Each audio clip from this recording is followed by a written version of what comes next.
Welcome, everyone. Science on Tap. Is that on? Okay. It's been a long month and it's only, what, the 6th? Okay. Welcome to Science on Tap. I'm Jen. I help organize these events. Science on Tap is a monthly science education outreach program where we bring the community and curiosity together to have conversations. We have our events the first Wednesday of the month. If this is your first time, welcome. Big shout out to our partners, Radio Artifact, for providing this awesome space. They also live stream all our events on their YouTube channel. So you can go and watch previous events, and if you want to share this event with friends, feel free to do that. So I will turn it over to our speaker to talk about the Great Lakes. This is Johan. All right, thank you. Let me turn on my presentation here and get a couple of practical things out of the way. First of all, for the people here in the room, please turn off any devices besides your pacemaker that could make any noise or distraction. If I hear anybody's phone going off, you're going to do a little Cossack dance here right in front of everyone.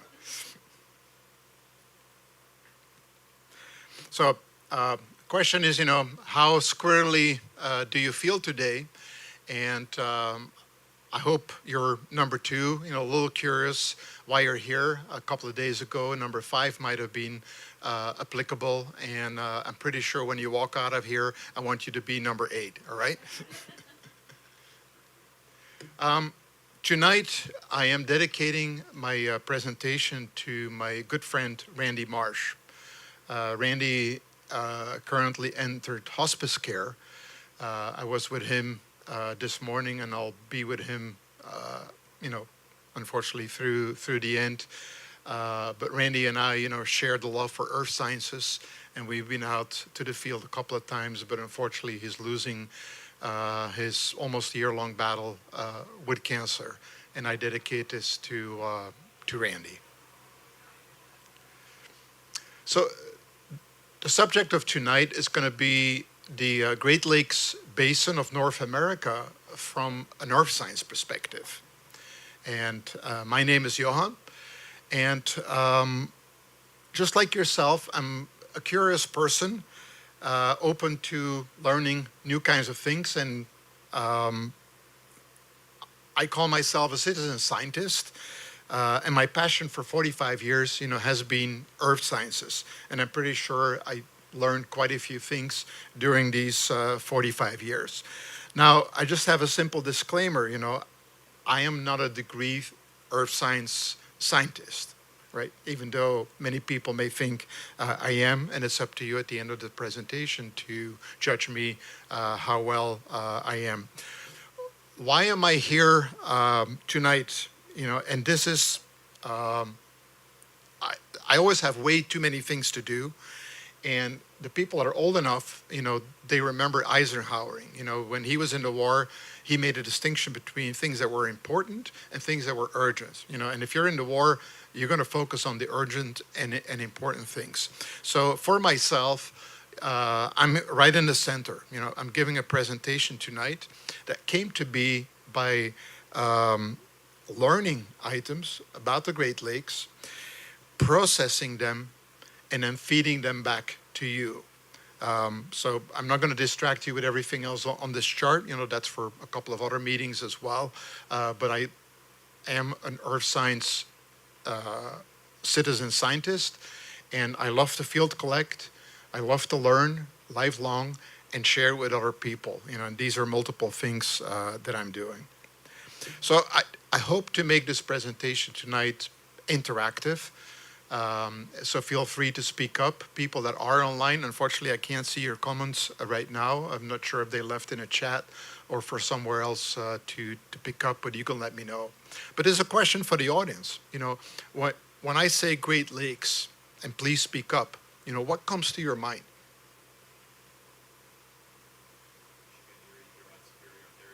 All right. So somebody in the audience, popped up all the names of what he remembers as the Great Lakes. Sure. So there are 5 Great Lakes that I just heard. Anybody else? What do you think? Great Lakes, what does that mean to you? Okay. A large volume of fresh water. Okay, anybody else? Okay, somebody said glacier. Okay, I don't see any glaciers, but maybe we'll get to that subject. Why not? Sorry, I missed that. Speak up again. Mussels? Okay, somebody said mussels. These are things we do not want in the Great Lakes. But that will not be the subject. I'll be talking about the Great Lakes tonight from an earth science perspective. We won't talk about biology or anything else from organic type of lake. So I want to get a couple of things out of the way when we talk about Great Lakes. You know, the official name could be the Laurentian Great Lakes Basin, but that's kind of a mouthful, and I'm not going to do that tonight. Or you could just say the Great Lakes Basin. So it's more than the Great Lakes by itself. It's the surroundings of the Great Lakes. Hydrological. Where water, people, and nature is being impacted by the Great Lakes, and all these terms refer to a similar geographical area. The five Great Lakes as we know them. And I'll show you in the future that it's actually only four lakes, but okay, that's kind of a misnomer. And the Great Lakes straddle both the United States and Canada. What is the lake that's entirely in the U.S.? Lake Michigan is the only lake that's entirely in the United States. Exactly. So, somebody in the audience, just brought up how you remember the Great Lakes. And when you were in school, it was always, HOMES. That was the abbreviation to do that. Now, if you want to think about, I would say, west to east, then Superman helps everyone, Superior, Michigan, Huron, Erie, and Lake Ontario, is another mnemonic for you to remember what the five Great Lakes traditionally are about. Now, it's not always been like that. At one time, there were six Great Lakes. The great politicians of the state of New York had somehow managed in Congress to consider Lake Champlain as one of the Great Lakes, and with that comes a couple of perks. There comes money from the government to help out economically, biologically, and all type of stuff too. But if you think about, and let me see if I can do that here. For the people that can follow me, here is Lake Champlain. You can see, that's not a Great Lake. So that's why they called it Lake Plain Champ. So after feedback from the people, Congress demoted, just like Pluto was demoted, Lake Champlain back to Lake Champlain, but they kept their subsidies, politicians at work. What can I say? So we're back to five Great Lakes. This is our perspective as Americans, right? But the Canadians have a different view on the Great Lakes. You can imagine them as kind of an arc of Great Lakes. So here are our traditional five Great Lakes for the people that follow on the screen, but there are actually more lakes up into Canada. And I want you to remember this picture, right? So Canada's Great Bear Lake and Canada's Slave Lake, they're both larger than most of the lakes of the five Great Lakes that we have. So in reality, related to this lecture, there are many more Great Lakes, but we as Americans just remember, the five Great Lakes. And that's going to be the focus of today and of my talk. But remember, the same information does apply to the Canadians as well. So if I go north of the border, I'll make them happy and do that. Hey. All right. So the Great Lakes Basin, is immense, and let us spit up some more science. Let's get sciencey. We're going to think real big. Are there any questions right now? Are the Canadian lakes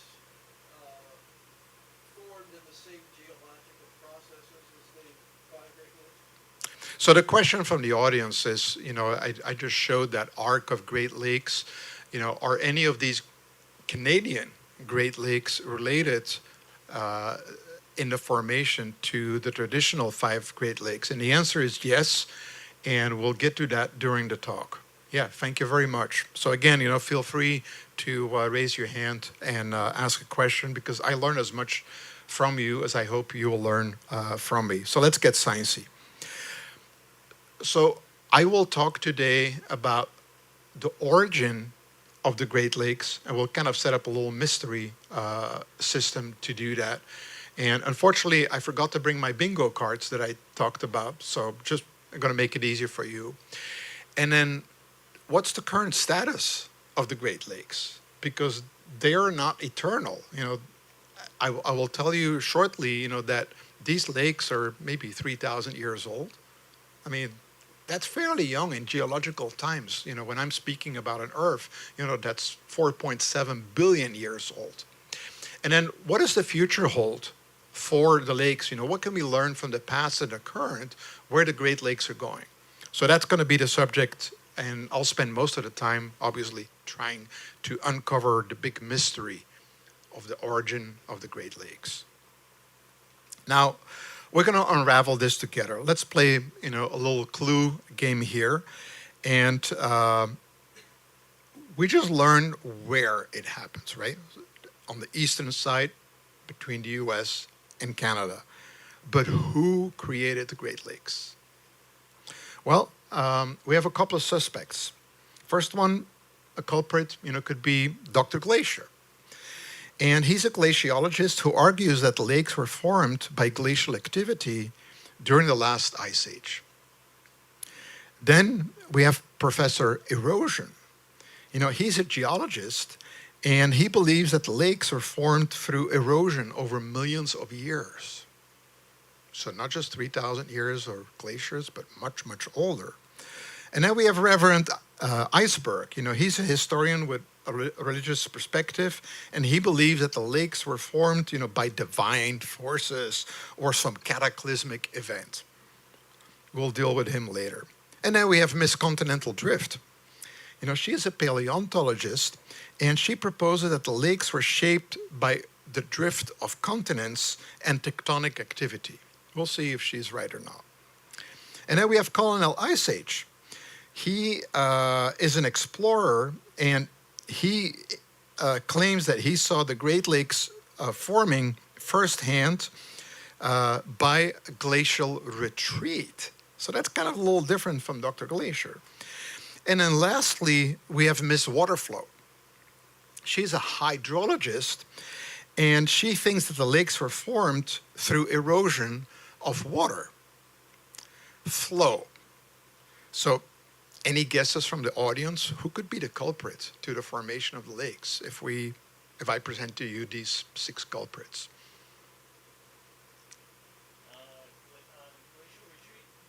All right. So one person from the audience thinks that the Dr. Glacier, Colonel Ice Age is the culprit. It's glacial retreat that created the Great Lakes. So we know where, who. Any other guesses from the audience? Who might be the culprit to create the Great Lakes? It could be more than one, sure. It's like Erie is very shallow, but Erie is quite deep, so that would speak to 2 different modes of formation. All right. Somebody from the audience brought up the depth of the lakes. But how do we explain that, right? So I'll get to that in not just a minute, but a few minutes. And that's a very relevant question. And the tectonic fellow, too. Right, tectonics. So our Great Lakes, that are highlighted here, are part and are formed in rocks, that are more than 4 billion years old. They lay in a part of the Canadian Shield And geologically, and I won't get into too many details, nothing is static. And this chart shows you how North America was formed. You start out with the Superior Province, and as billions of years went by, more land mass was added to that superior part, and some of it was lost as well. So we are in or adjacent, to a 4.3 billion year old bedrock of material. And then we also have the Minnesota River Valley, which is added, a billion years later, which is about, 3 billion years right now. And then we have a bunch of other items that were formed as well. So we are playing in playground, that's almost as old as Earth itself. That's how far we go back. Not 3,000 years. We go back, 4.3 billion years. That's the playground where the lakes are playing. Okay, I got to start somewhere, about the origin of the Great Lakes. So one thing that's very curious is that in Cleveland, in Detroit, and even more out west, Grand Rapids, and even into New York, salt is being mined, and gypsum is being mined, and that's being dug out under the Great Lakes, and that's the salt, that we put on our roads, not on our fries or our food, but that if somebody is salting here, Cincinnati might be a toss-up because we bring up salt from the Gulf of Mexico, and the salt mines in Louisiana as well. But if you go to Columbus or you go to Cleveland, the salt, comes from Cleveland. There's salt mines out there. Now, we all know salt, put a little water in it and it dissolves. So how can there be salt under the Great Lakes? So that's kind of our first clue to the mystery, how were the Great Lakes formed? Well, what geologists learned is that salt that was in the ground reacted with the rock that was on top and below it. And it made a real hard type of dolostone rock, a kind of a cap that's very resistant to erosion, very resistant to weathering. And that happened, over more than 500 million years ago. So the salt and the gypsum were deposited more than 500 million years ago in what at that time was a drying up shallow sea. And it was not a simple motion, as sea rises and lowers, the shallow lakes, the shallow waters would dry up, they would fill again, they would dry up. So there's a cycle of multiple millions of years that was going on at that time. But the salt is still there because there is that very hard cap of rock that's on top of them that protects the salt from being washed away or taken care of. And that salt is related to what I'm showing here as the Michigan Basin. And, even though if you go stand on the roof over here, and so to speak, you can see all the way to Cleveland, that's how flat Ohio is, the earth has in its crust movements that make the crust go slightly up or go slightly down. And around at this time, what's current day Michigan, the earth crust subsided a little bit in a bowl shape, and it took that very hard rock that was formed by the salt and by limestone to turn into dolostone, and it made it into a giant bowl. And then the bowl kind of slumped, and a lot of rock from mountains that were around it, very old mountains, filled that bowl.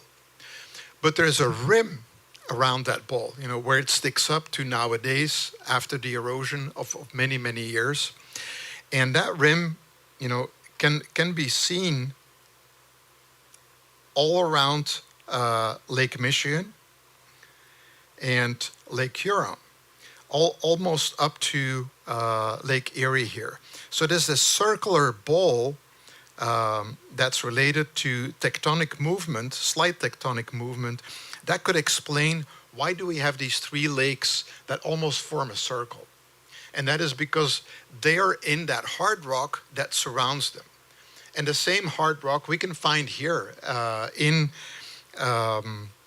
Cincinnati. You know, if I go to Indiana and I go to Cliff Falls, not Clifton Falls, you know, I can find the same Niagaran, and the technical term is Niagaran escarpment. You know, that's that hard circular rock that is the outline of the bowl with everything that's in there. It's much softer. It was filled in later. So remember about that deformation, remember about that bowl, and remember about a very hard rim, that hard rock protecting the salt, but also cropping out in a circular region.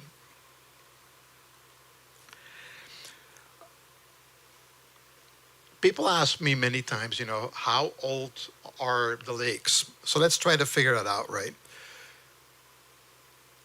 Somewhere towards the end of the lakes, all the water flows over the Niagara Falls. And they erode that Niagara escarpment rock, you know, slowly over time. And the rock is called competent rock, which is a geologic term from mining perspective. You know, if you drill a hole in a mountain and the rock will hold up the hole that you drilled, it's called a competent rock. Coal is not competent, which means you have to put a lot of wood in the drifts that you're making into the mountain because it will collapse by itself. But when I talk about competent rock, and I just want to let you know, then typically it's rock that's hard enough to erosion. It's hard, and it can hold itself, and it can hold its surroundings as well.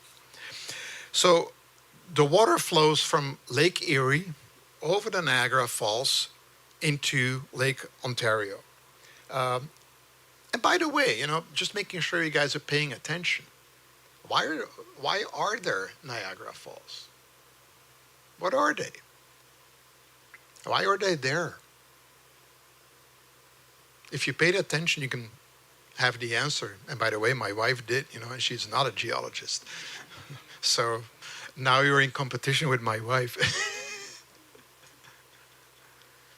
Outside the circle, Speak up, please. outside the cap. Right, so we have that cap.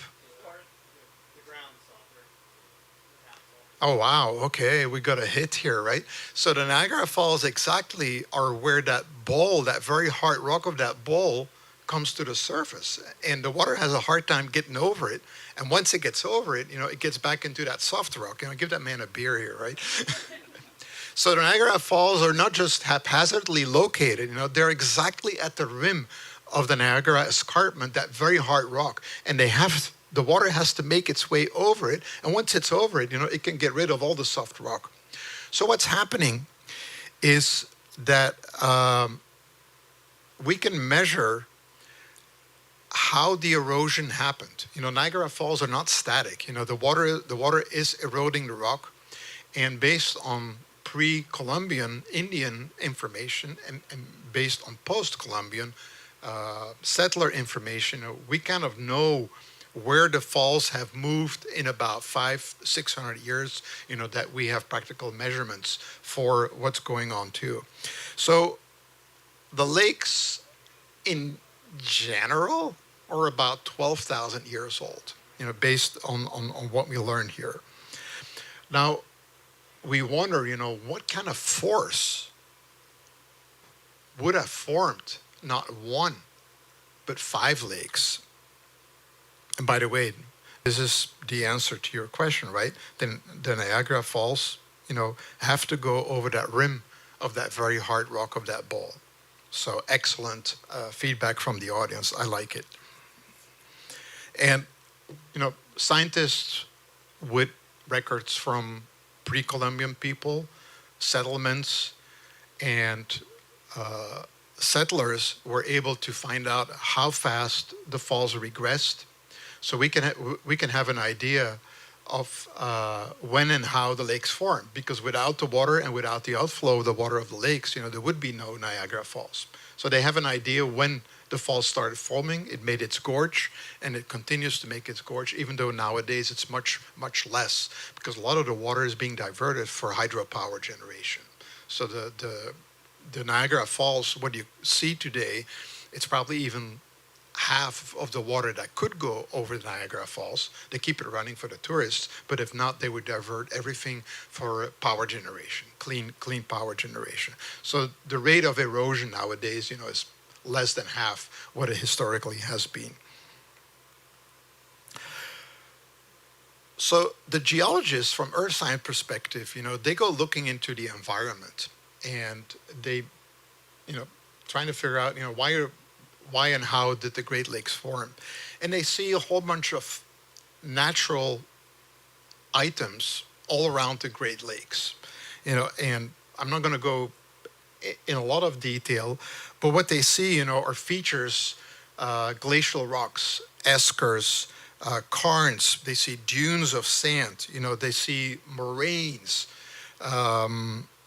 They see old lake plains, old shores, and they find that because people were living there, and they find their old encampments, way up or even underwater.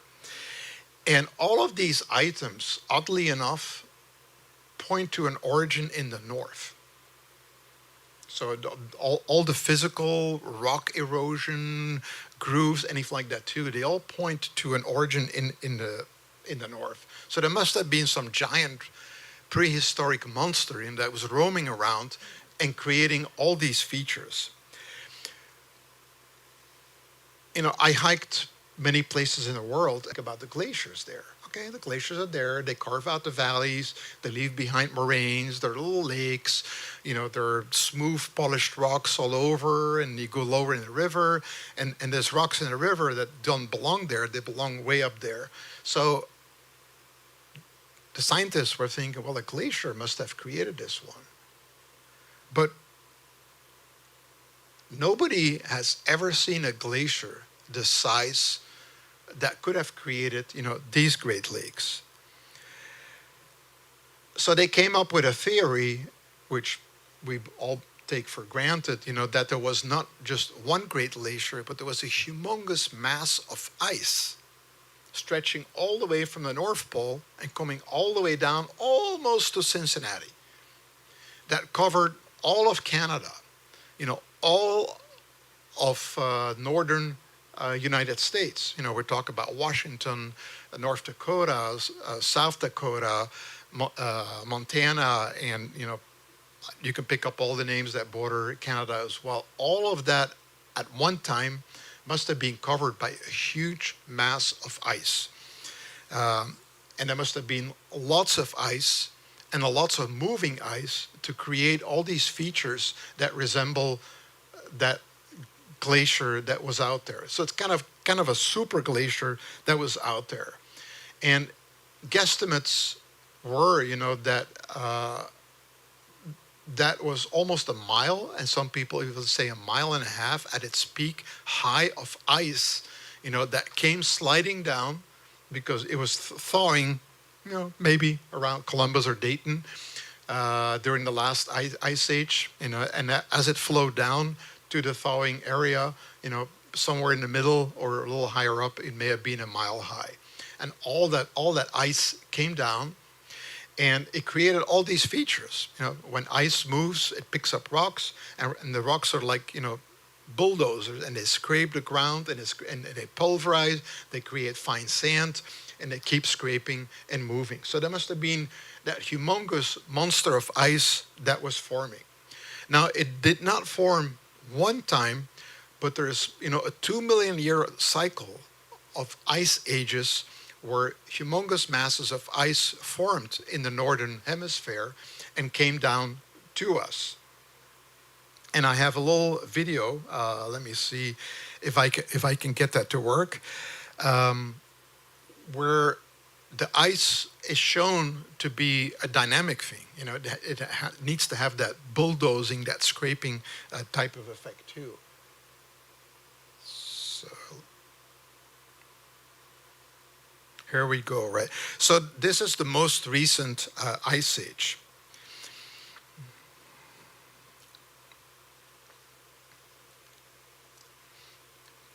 And you can see how the ice is dynamic, had a peak below what's currently the Great Lakes. You can see a huge mass of water. You remember that ring? So this is a dynamic movement of what the ice was doing during the last ice age. It went back and forth. So it kind of kept scraping and taking care of that one. So that certainly, brings into the picture, glacial activity and glacial retreat. So we've seen multiple culprits. We've seen tectonic activity, we've seen water flow, we've seen glacial activity, we've seen glacial retreat. All of these, could be culprits to what's going on.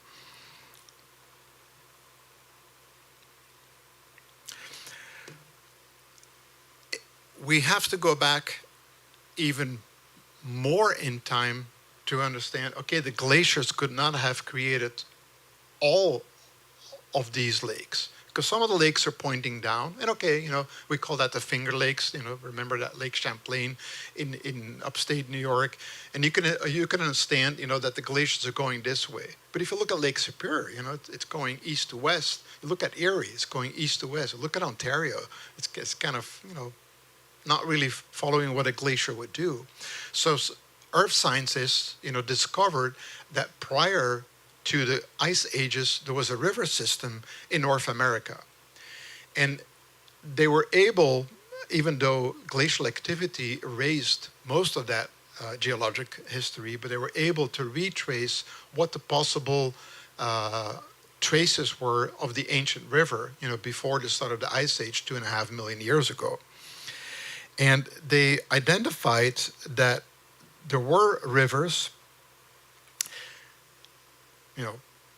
I don't know, 50 million years ago, up to 2.5 million a year, when all the history was being erased, and that there was a perfect match between the valleys and the current location of our 5 Great Lakes. So there were rivers that eroded, created valleys in the landscape and took some of that rock away. And also these rivers filled the valleys, with sediment, fine material. And that fine material almost acted like a lubricant when the glaciers came through. So the glaciers were obviously following the pre-existing valleys that were out there created by the ancient rivers. And not just by flowing through it, but at growing, shrinking action, and then multiple ice ages that happened. So the ice followed the Simplot's path, all the way down to the old valleys. And they were able to carve through that hard dolostone, but not entirely. So now we know, why that old Laurentian River system, is one of the factors that contributed to the form and the shape and the location of these Great Lakes. Any questions? Okay, so we have bedrock, we have ancient rivers, we have glaciation, we have the Niagara escarpment. I think we solved the mystery for 3 out of 5 lakes. Now, Lake Ontario and Lake Superior, they're kind of outsiders. They don't fit the entire picture. And if you just look at it, they're much deeper than the other 3 Great Lakes. So there must have been something extra, something special about Ontario and Lake Superior, that they're that much deeper than the other traditional lakes. So a river by itself, cannot explain this, because the rock is, quite similar in that type of area. And you would assume that the rivers would have carved as deep as a valley for all the 5 Great Lakes. Well, they didn't, Why is Lake Superior, why is Lake Ontario so deep? Why are they so deep, and what caused that? Well, we have to go back even more in time and bring up and look what's out there. So if you go to the Upper Peninsula of Michigan, and by the way, I used to live in Michigan. People ask me, how did this lecture come to be? Well, I was once, I once called Michigan, my home, and I got a little curious about all these Great Lakes that I travel around and where did they come from. And, I learned, I processed, and tonight I'm feeding back to you as well. But when you go around here, you find limestone with shells and maybe a couple of crystals. And you go 100 miles north, you find limestone. You go 500 miles north, there's still limestone. But you go 1,000 miles north and you come up to the Upper Peninsula, you find sandstone, but you also find basalt. Now, basalt, you may not be familiar with it, but it's an igneous rock, which means it came to the surface in a molten state. Whereas the rocks that we have, they were deposited, they're, old creatures that were deposited in shallow seas. But basalt is an igneous rock that came to the surface. And okay, why would an igneous rock come to the surface? There's no volcanoes out there. So we have to go back to Our Lady who talks about tectonics and continental activity. And just like we learned about the Niagara Escarpment, which is kind of a little shallow bowl that happened just above Michigan too, about 1.1 billion years ago, that area, which we would call now the northern, Midwest or something like that too, the crust started thinning. The continent was kind of stretching out a little bit. And as the crust was thinning, some of the rocks that were in there, they started to sag and create huge faults and a very thin crust. Well, what do you think, when you have that boiling soup that's kind of below it and you have a thin crust? It wants to come to the surface. So molten rock found its way through that thin crust and through the cracks to the surface. And when it comes to the surface, that type of rock is called basalt. So there was a giant rift system, and it's not unlike what we currently see in Eastern Africa, where you have a rift system where Eastern Africa is separating from the rest of Africa, and you have these rift valleys and these giant lakes. The same thing is going on there. You have volcanoes out there. So what happened 1.2 billion years ago, we're currently seeing that in East Africa too. So the geological history repeats itself or confirms what we have. And there was a system which is called the Mid-Continent Rift System. And it's outlined in this chart, where you can see with the green rocks, the basalt, and then the brown rocks, it's kind of more eroded type of stuff. And it forms like a horseshoe shape, which runs straight through Lake Superior. So what happened there is that Lake Superior originated in a rift valley, where the floor could subside by about a mile.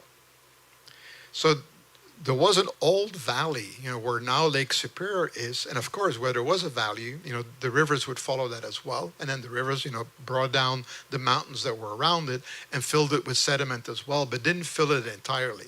So you have a very old, pre-existing deep valley that the glaciers and the rivers worked on. And that's how Lake Superior is so deep, because it was a pre-existing, very deep type of valley. So it's kind of, if you look at it, a canyon in basalt rock. And basalt by itself is very, very hard. Anybody who wants to have rock at Lake Erie or at the oceans to protect the shore and everything from eroding, you would use basalt because it's very durable. So that would explain why Lake Superior is so deep. It was a pre-existing rift valley. And by the way, we can still see that mid-continent rift because there's something like density and gravity. Denser rock creates more gravity. And we can measure gravity. We can fly over it with planes, and with very minute precision, we can pick up the gravity, anywhere in the world and see anomalies. And that's how, by the way, nowadays ores that are much heavier and much denser and exert, more gravity, can be discovered as well by just, a bunch of planes and very sophisticated equipment flying over it. So we can still see that, all the way down into Mississippi and then making its arch through Michigan and then coming back down Pennsylvania into Virginia. So that rock is still sitting underneath these areas. Okay, I talked about, the Rift Valley forming. I talked about the rivers benefiting from that Rift Valley, and then the glaciers scraping away some of the soft sediment that was left behind and creating that deep Lake Superior. By the way, people have asked me, the least visited national park, is Ile Royale in Lake Superior as well. Why is that lake sticking up there? Why isn't that washed away by the glaciers? Well, it turns out that that is an outcropping of the same basalt that's part of the Upper Peninsula of Michigan that survived, 2.5 million years of glaciers, because that rock is very competent and it's very hard. It's just bent that way. It sticks out again in Lake Superior and is very resistant to erosion, very resistant to the glacial activity.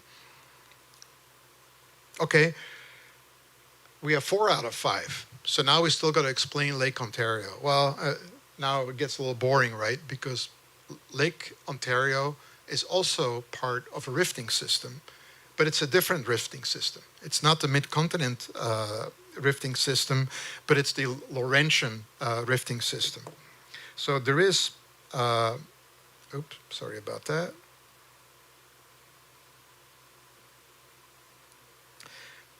Here is the Laurentian rift, and you have the St. Lawrence River, going into the Atlantic Ocean through that rift valley as well. So there was a similar type of rifting valley that was existing.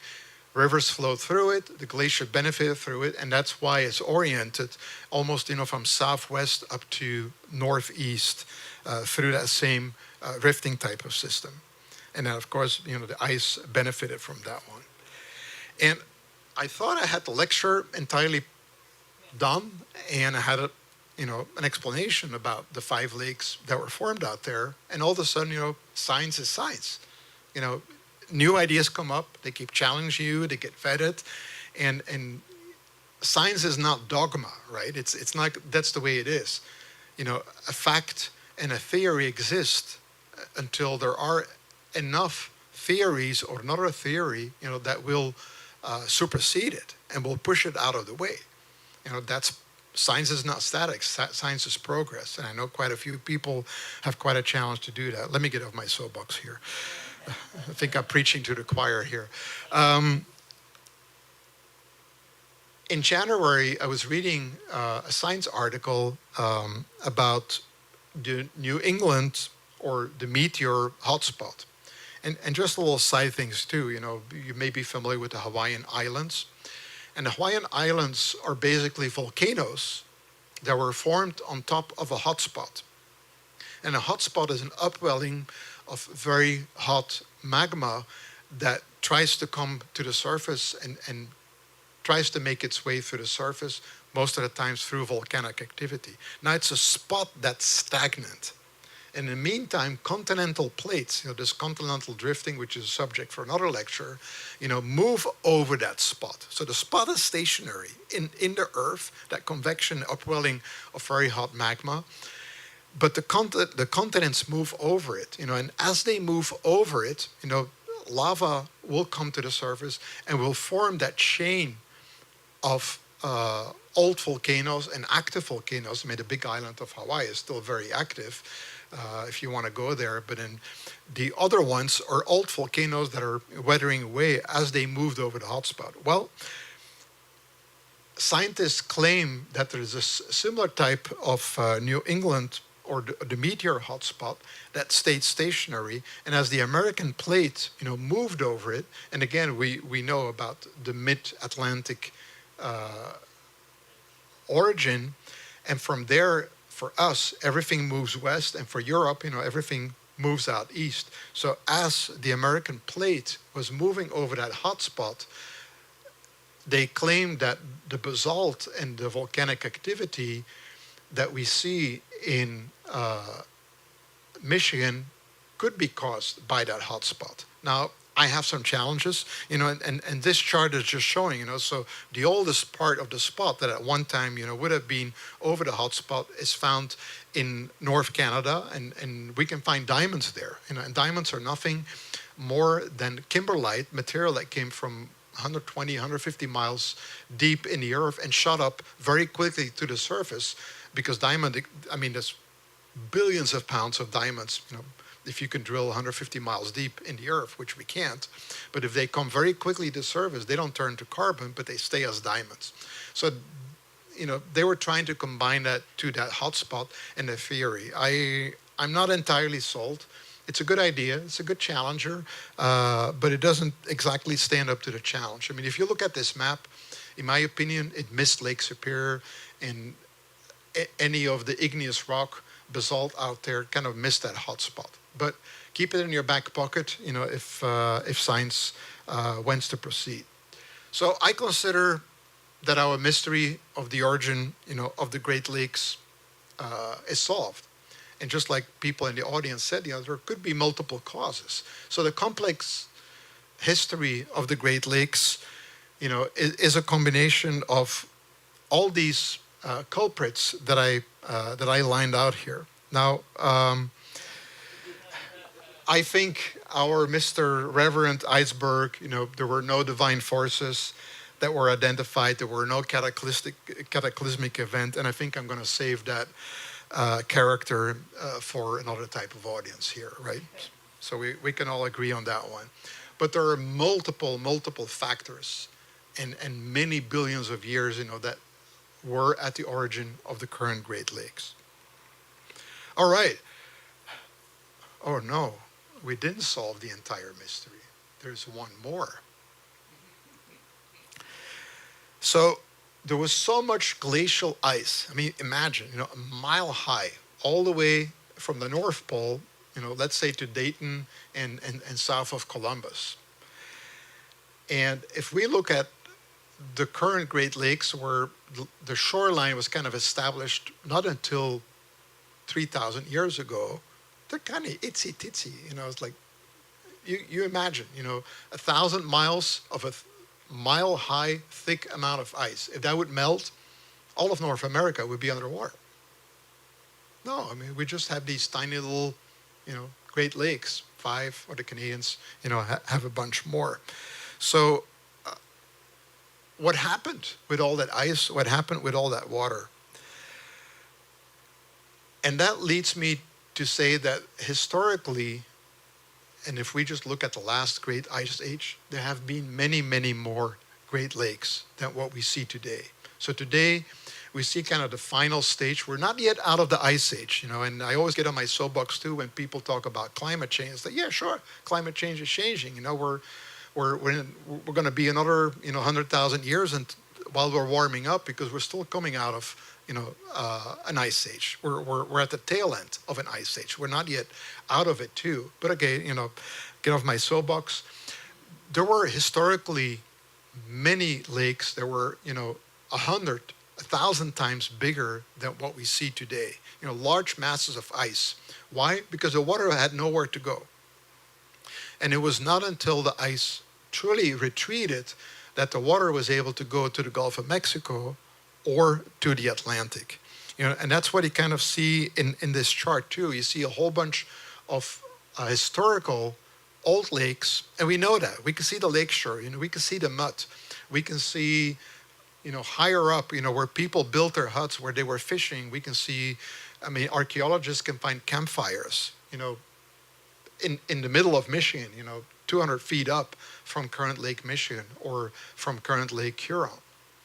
And we know that these lakes were out there, maybe 8,000 years ago, 10,000 years ago, when at that time, the native people were living on these lakes and living of the goodies, that were available on these lakes.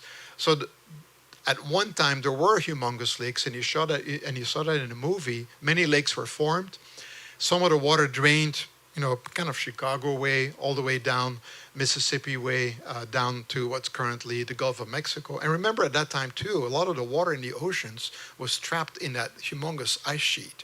So the sea levels, were hundreds of feet lower than what we have today. So the lakes that we see today, are very young. They're the final remainders of that retreating ice from the last known ice age. And there will be more ice ages to come. That's for sure. All right. So now we know everything about the origin of the Great Lakes. At least I hope I was able to explain to you from earth science perspective how they came to be. What do they mean currently to us, right? So again, from earth science perspective and an economical perspective, the glaciers exposed bedrock that we can mine. We don't have any dirt or Sahara or sand. We can just go down a little glacial deposit, and we have many quarries and mines in Michigan, in Ohio, in Illinois, New York, Pennsylvania as well that we can do. At the same time, we have sand and gravel that we can use for making cement and for construction purposes and road building that were either drifted here by the glaciers or that we pick up from the rivers that were formed, when all the ice was melting. Also, the Great Lakes are currently waterways for transportation. I mean, they're like oceans. If you've ever been on Lake Michigan taking the ferry from the Michigan side and you go to Wisconsin, you feel like in an ocean. The waves are humongous during a storm. There's a feature, when the wind is blowing from west to east, that in Detroit, the water level of Lake Erie could be 10 feet lower than it usually is, and in Buffalo, it could be 10 feet higher. I mean, the lakes are that humongous that weather can impact what's going on there. So we can use all of that for transportation and going forward. There's copper and iron mining in northern Michigan and also in Minnesota and Wisconsin, and that was not possible until the glaciers scraped away all of the dirt on top of the rock, the basalt that held the copper or is holding the copper and the iron as well. In the beginning, we started out with salt and gypsum mining. If it weren't for whatever was going on, we would not be able to go deep enough. We don't have to go deep right now. We just have to go under the lakes and go under that Niagara escarpment and pick out the salt and the gypsum that's out there. We have access to shale gas. And then the soil that the glaciers formed is also very fertile, and gives us all the crops that we can grow, all the fruit that's available in Michigan as well, with its more temperate type of availability. And then somebody from the audience brought up as well that these are humongous sources of fresh water, and so thanks to the Great Lakes, we can create energy, hydropower, and we can do a lot of drinking. And all of that related and combined to geologic and ice activity around the Great Lakes. So you can do some geotourism and live the story that I told to you, for yourself. You can go to Picture Rocks. You can go to Erie, one of the least visited national parks, and see some remnants out there. You can go to Keweenaw. This week, actually, they have the Copper Week going on, where a lot of tourists go out there, and some of the old mines and the relics are open for visits. And rock hounds like me, you can go out there. They take a front loader, they spread out the old dumps of the mines, and we go look for smaller crystals and smaller pieces of copper with our metal detectors as well. So it creates some tourism out there, and there's still one copper mine, the Eagle Mine, out there as well. Niagara Falls, you can all visit that too. That's part of the Niagara escarpment out there. And then you can visit, all kinds of features for glacial geology. You can go to the sand dunes in northern Indiana, or you can go visit the glacial grooves at Kelly's Island, just off Sandusky. Certainly something that you have to do. You have the famous Crystal Cave on Bass Island. Again, just right next, a little west of Kelly's Island. And then, rock hounds like me, we collect rocks and minerals and we collect fossils. And then there's plenty, this thousands of waterfalls that are created by that different erosion that happened associated with the formation of the Great Lakes as well that we can go and visit. So that's how you can experience from geological perspective, the Great Lakes. I'm not going to spend too much time on that one. This is kind of probably more oriented towards pure rock hounds. In a typical rock hound session, I'm a member of the Cincinnati Mineral Society, Dayton Gem and Mineral Club, Columbus Rock and Mineral Society, and the Bluegrass Gem and Mineral Club in Lexington. So these are the people that I can entertain for another half an hour with all the different types of rocks out there. But it's not uncommon, and I'm going to point out two that are truly related to my lecture. And the first one, is the Isle Royale greenstone, and it would not be available if it weren't for that basalt formation, if it weren't for the glaciers scraping away all the rock that was formed on top of it and exposed what was going on.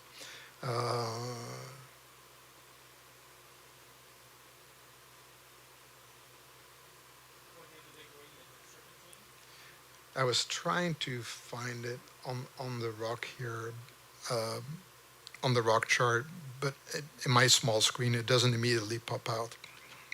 And then there's another one, Lake Superior agate, and you may have heard about that too. It's a beautiful banded type of stone with different layers, with different shades of orange and red and black alternating. And when I went to Wisconsin, I happened to find one. I polished it and drilled a hole in it, and my wife is very proudly carrying it. Another thing that she is carrying is fossils. We find a lot of fossils here, and the same, you could say, in Wisconsin, upstate New York, Pennsylvania, and a part of Ohio as well. If it weren't for all that rift valleying and filling up with sediment, being subject to being underwater in shallow seas when we were south of the equator, there were all kinds of marine creatures at that time that got trapped in that rock and that we can now collect and are exposed through the glaciers. And some of the glaciers pulled some of the rocks even down south to what we have here. So, we can pick up fossils thanks to that geologic activity, not thanks to the Great Lakes, but they have a common origin. They have that sedimentary rock from the old seas, from the old valleys that were out there that formed the Great Lakes, and we can find these fossils in here. Sarah? Yeah. Are those mostly from the Paleozoic era? Well, the fossils. Fossils mainly, I know there's multiple periods, but Paleozoic. Good question from the audience is, what is the age of the fossils? Are they all Paleozoic? Yes, they are. Even Precambrian, they have the stromata stuff, right? There's nothing Precambrian on here. Everything is post-Cambrian. Where we are here in Cincinnati, we're in the Ordovician, which is younger than the Cambrian, about 470 million years old. But again, this was not impacted by the glaciers. But if we go more north, we find Devonian, and now we're talking about 270 million years old, and then a little younger. But then there are humongous gaps created by 2.5 million year of glaciation cycles, where thousands of feet of rock just disappeared. So wherever we have these bowls, or wherever boulders were pushed down to where we are today, and we're not impacted by glaciers, we can still find some remnants of much older rocks out there as well. But again, they would not be available to us if glaciation associated with also the formation of the Great Lakes wouldn't have scraped away all the other rock. We would be sitting on a much younger rock. We wouldn't have access to the shale gas because it would have been way too deep, but it wasn't brought to the surface. The surface was just lowered, to make it available for us for access. And that's how we got oil and gas access within Pennsylvania, within Ohio itself. I'm finishing up my lecture here. We talked about the origin, the past. We talked about what can you experience in the current, and the current, not much going on. Um, I'm going to say one thing about the current. Uh, well, no, it's going to be the future, right? So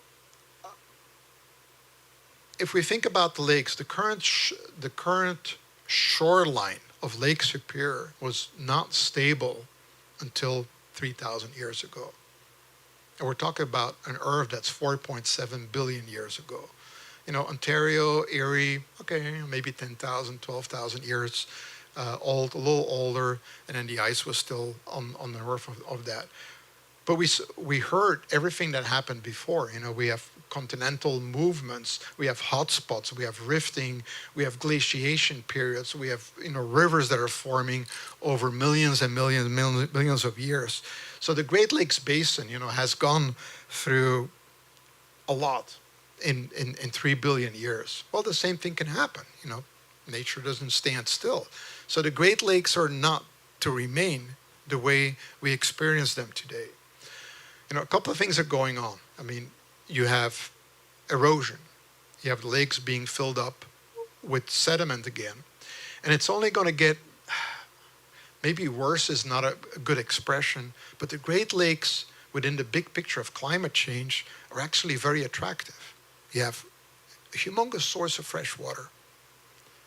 And compared to being in Mexico or being in Florida or being in Phoenix, where temperatures of 140 degree F are not unusual for many weeks, people are not going to stay there. First of all, there's not enough water. It's way too hot. And it's no longer going to be a tourist destination because the weather is going to prevent people from being outdoors for a long time. So we're going to see a substantial migration of people from the south coming to our area. It kind of starts around Cincinnati because we have the Ohio River, we have access to water. It's kind of mild out here, and again, 140 or 95 degrees. 95 is kind of, a little comfy, right? Put that in perspective next time it's 95 out there, right? So we're going to see a lot of population growth and population movements in the next 30, 50, 100 years around the Great Lakes. Access to fresh water, much colder. So that's going to have a humongous impact on construction, on human activity on the shoreline. So the Great Lakes are certainly going to be impacted, by silting, by shoreline erosion, by a lot of people's activity that will, on a microscopic level, change their outlines too. And then we have the cycles up and down with a lot of rain and with drought, that could change the levels of the lakes by multiple tens of feet. I remember when I lived in Michigan, in order to go to the lake, you had to walk like 100 feet out, and where you used to moor your boat, your boat was 100 feet out. Now, last year, the lakes were overflowing. So the climate is certainly playing with that, and the lakes are continuously changing. But then everything that happened that I talked about could happen again. Water level fluctuation, I just talked about, more dramatic inflows and outflows of water, and then certainly a lot of use by the humans of water as well, either for power generation or for consumption, or, as the crops intensity comes out of here, a lot of water to water the crops when it's really dry. We're going to have erosion, sedimentary distribution, certainly accelerated by human population. And then there's also a geologic term which is called isostatic rebound. Remember, we had that substantial mass of ice all the way from the North Pole, a mile and a half thick. That's a lot of ice weighing on the rock that was below it. So what happened is that all that ice pushed the crust, a couple of 100 feet lower by all its weight. And after the ice was melting, the rock is kind of rebounding. It's lifting again. Parts of Michigan are still going up by about half an inch per year. And if we go more to the north, where the ice was way bigger around Superior and north of Superior, some of the surfaces are still rising to the nature of 1.5 to 2 inches per year. Well, if you raise the surface, you raise the lake as well, and the outflow of the water is going to be higher too. So that isostatic rebound of the crust is kind of draining the lakes as well, because they get a little shallower, as they get pushed up.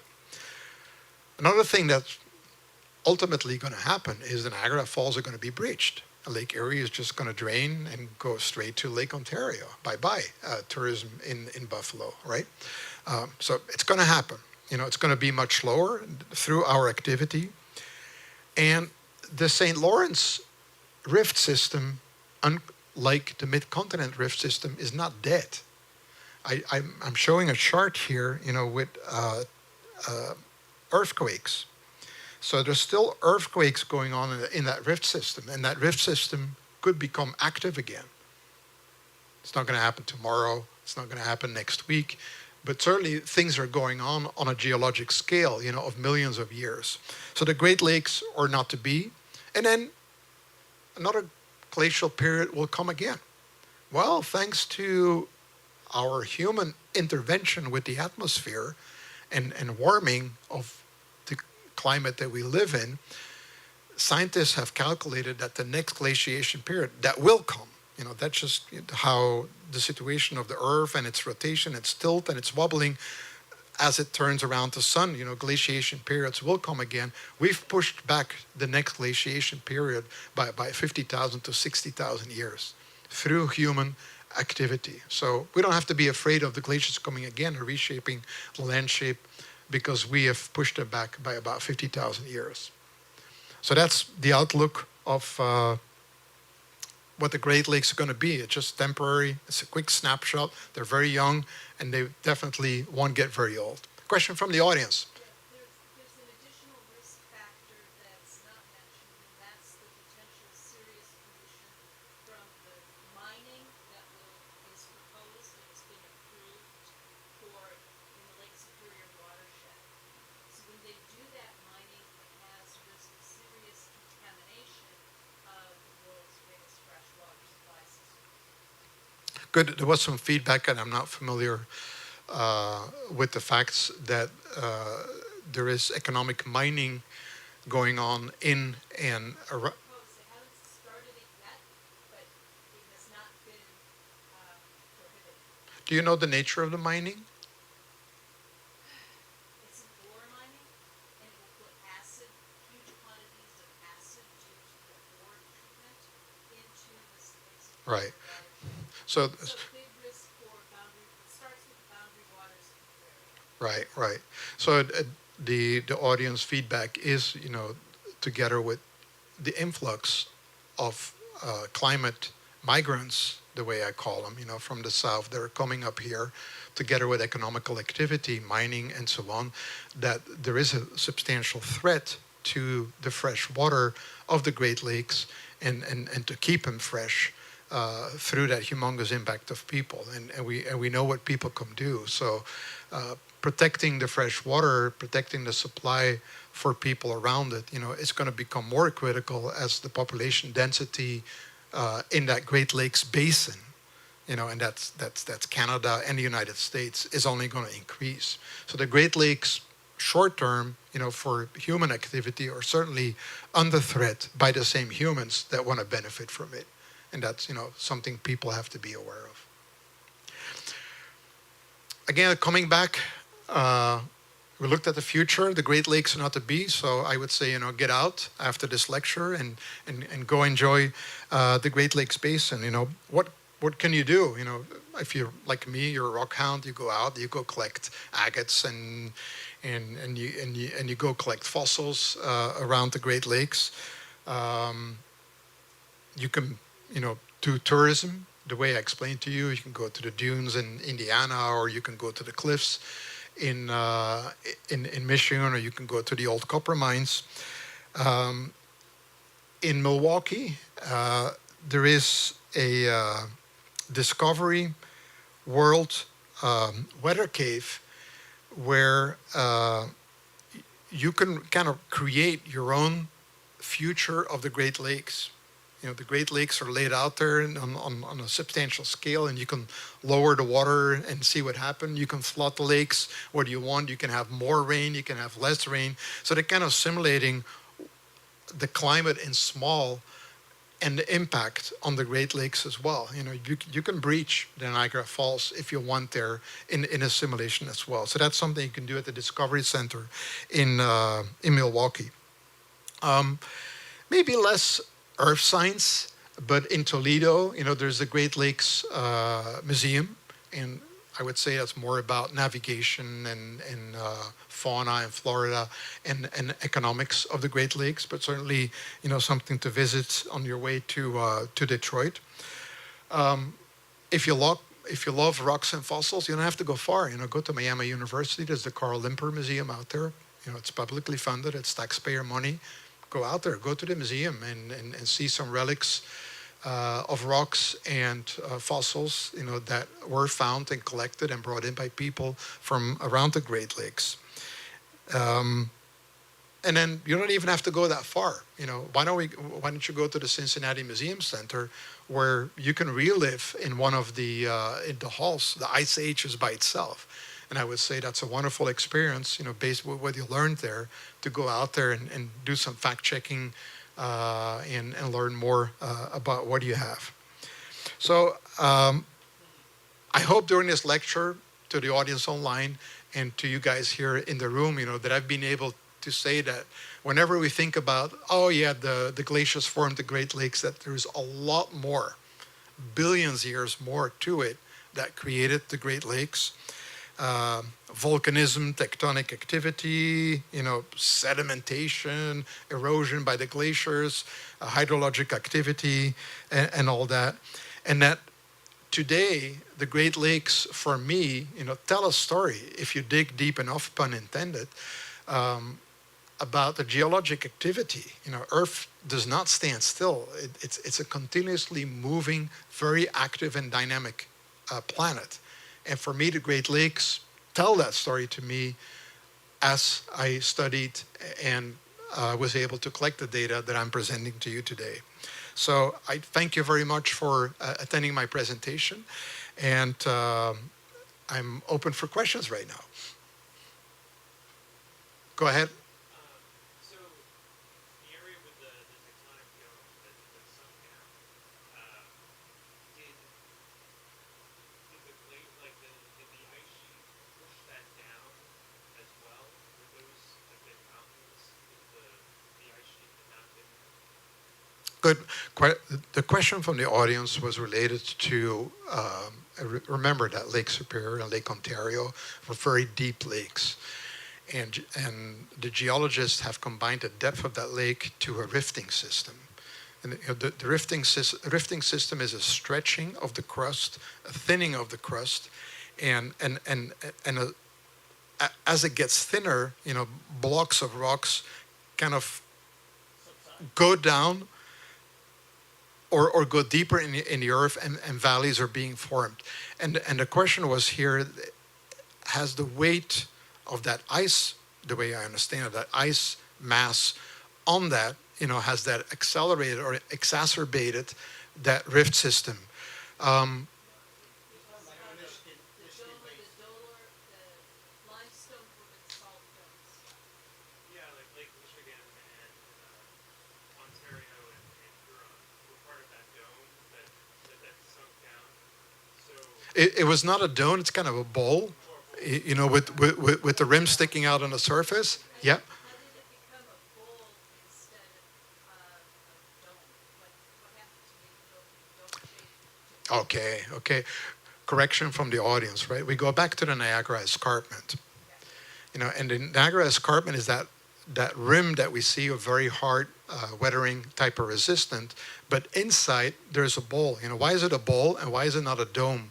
Okay, these are the average of what the crust does. In some places it forms a dome, and in other places it subsides. So it's kind of, it's not ripples, but it's small movements on a flat, very, I would say where we live is very boring. There's no volcanoes here, nothing ever happens. Just the crust just gently subsided there, I don't have the answer why it did it, and you could go to other places in America or in the world, where the crust gently lifted up and formed a kind of dome. So these are just what Earth is doing, what the crust is doing. In some places it goes down, and in other places it goes up. And in this case, it was like a bowl-shaped type of event. In other activities, it could be more linear and going on for 1,000 miles. But in this case, it happens to be just bowl-shaped. Why was it bowl-shaped? I don't have the answer to that. Good question. Thank you. But then the ice sheet pushed it down. So the escarpment, was under, together with all the adjacent rocks. I mean, remember the ice sheet, came from all the way to the North Pole, almost here to Cincinnati. So that bowl was just, a small part of that humongous ice sheet, that went from Siberia, well, actually all the way around the Northern Hemisphere. And that was just under it. So not just the bowl, which was pre-existing by 500 million years, the last ice age, but everything around it was pushed down and then gently came back up again. Now, different types of rocks are pressed at different rates, lower by the weight of the ice. If you go really north in Canada, if you look at the chart, it wasn't pushed down that much because that very old, 4 billion years type of old rock doesn't move that much anymore. It's been there for 4 billion years for a reason, because it's very resistant, it's very competent. But if you go more south, you get sediments, and the sediments, they're way more flexible and way more softer as well.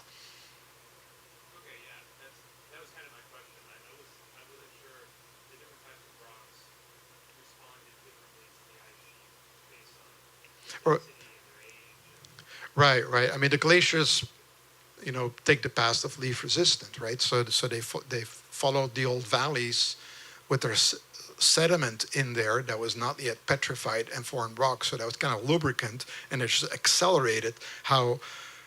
And it's not just the ice, they call it lobes, right? And in the pictures you could see too, it's like fingers sticking out, and some fingers go faster and some fingers take a turn. Well, they follow the path of the least resistant. But also glaciers will be able to go faster over softer rock, like the one we have here, limestone, from glacial perspective, and shale, even worse, is very soft rock. But that dolostone, that chemically altered rock, and then certainly basalt, at a scale of 1 to 10 is much harder to the resistance of glaciers. So first of all, they will try to go around it. And if they have to go over it, they will not take away as much as softer rock like shale or the limestone that we have here. So places where sedimentary rock filled that bowl or filled the old rifting valleys, they were scraped away. But the walls of the rifting valleys, for instance, or that dolostone, they were kept in place. And that's why the granite, is still, the basalt, is still in place. And granite northern up in Canada, because that's much older rock as well. Because the glaciers they could take away a little bit of it, but not at the same rate that they could take away the softer rock like shale and limestone. And that plays a role in finally how the relief, the geomorphical, what we see today, is formed. That's why Ohio, Indiana, whatever, it's flat as a pancake, because it's all, soft sedimentary rock, and the glaciers just, smoothed it out. Anything that was out there just smoothed out and made it flat as a pancake, and then left some topping, which we call glacial till on top of it. Good. Any other questions from the audience? That's fine, and then I'm ready for applause. Thank you.